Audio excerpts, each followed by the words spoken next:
They had some big events at the White House, and perhaps there. I don't really know. Nobody really knows for sure.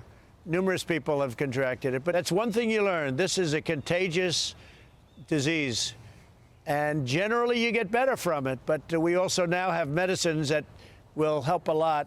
And if you look at mortality rate, I think it's up 95 or 85%. What we're doing now with the medicines and all of the things is incredible.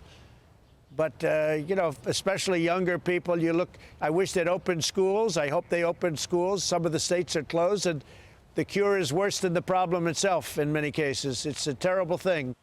That's President Trump in his first on-camera interview since being diagnosed with COVID-19, sitting down with our own Dr. Mark Siegel last night on Tucker Carlson.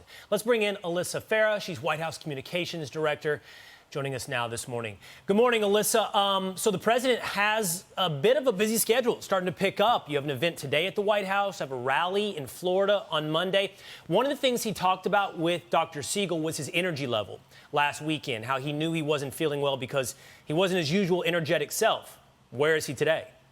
So he's doing fantastic. I mean, his recovery has truly been miraculous, and it's great that he's had this excellent care at Walter Reed and now here back at the White House. He's energetic. He feels like his old self and is eager to get back out on the road talking to the American people. So today he's going to meet with some folks who are supporters, who support law enforcement. We're going to comply with CDC guidelines and take extensive precautions to make sure that's done safely. He'll be at a distance from them. It'll be outdoors. But he's looking forward to it. I mean, I've said it before.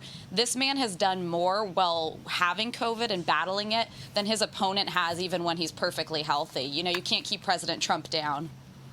Absolutely. But the big question people are asking right now is when will that next showdown happen, with the commission now deciding to cancel the second debate after the president, I believe, rightly said, I'm not going to do it over the computer. And it's raised a lot of questions, Alyssa, about this commission and the so-called bipartisan nature of it.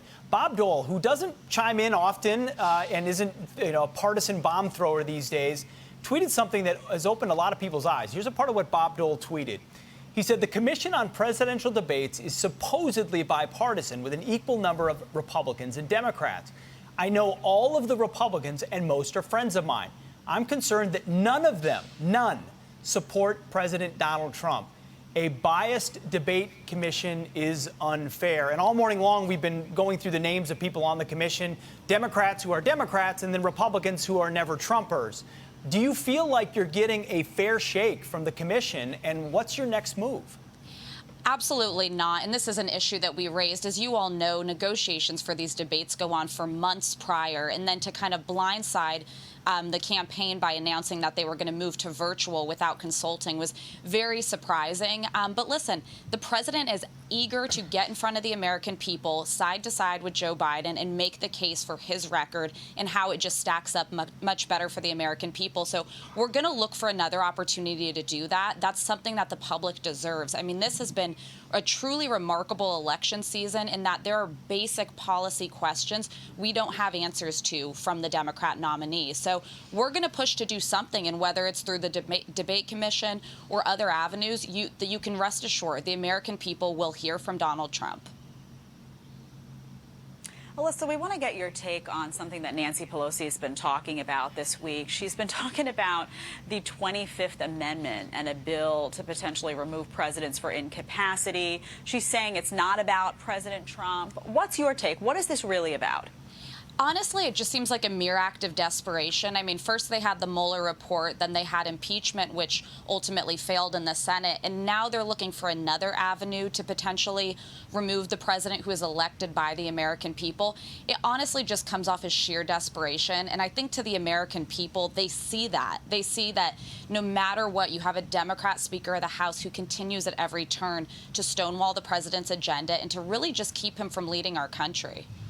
Alyssa, let me just return to something that Pete asked you. He said, he asked, what is your next move when it comes to debates? You said, rest assured, the American people will hear from Donald Trump. I think all of us here believe it's very important that these two candidates face off against each other and press each other on those issues. So are you telling us you will find a third debate? Do you have a way? Is that something you get the Biden campaign to agree to? What is the next move?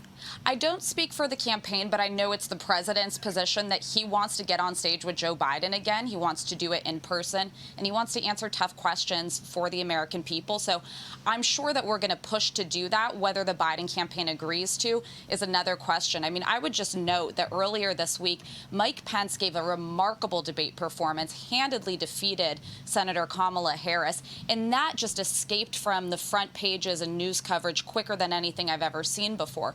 I mean, the media is trying at every turn, and some of these folks on the debate commission, to just not give a fair shake to this president. But he's going to find a way to get his message out there, as he always has. Alyssa, how much can the president do to get Joe Biden to answer a question like expanding the Supreme Court, manipulating it, exploding it, shredding, whatever you want to call it?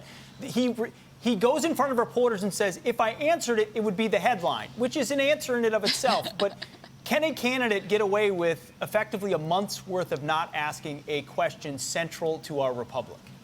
See, I don't think so. And I think President Trump has an innate ability to force people onto their heels and to force them to answer tough questions. So whether it's on his Twitter feed and interviews reminding the public that Joe Biden has not answered these fundamental policy questions. And I've seen it starting to work. Even some more liberal-leaning reporters criticizing that the former vice president won't answer these basic questions on court packing. Thanks so much for joining us today, Alyssa. Lots will be unfolding in the next 24 days for sure, so I'm sure we'll talk to you again real soon. Thanks again. Thank you.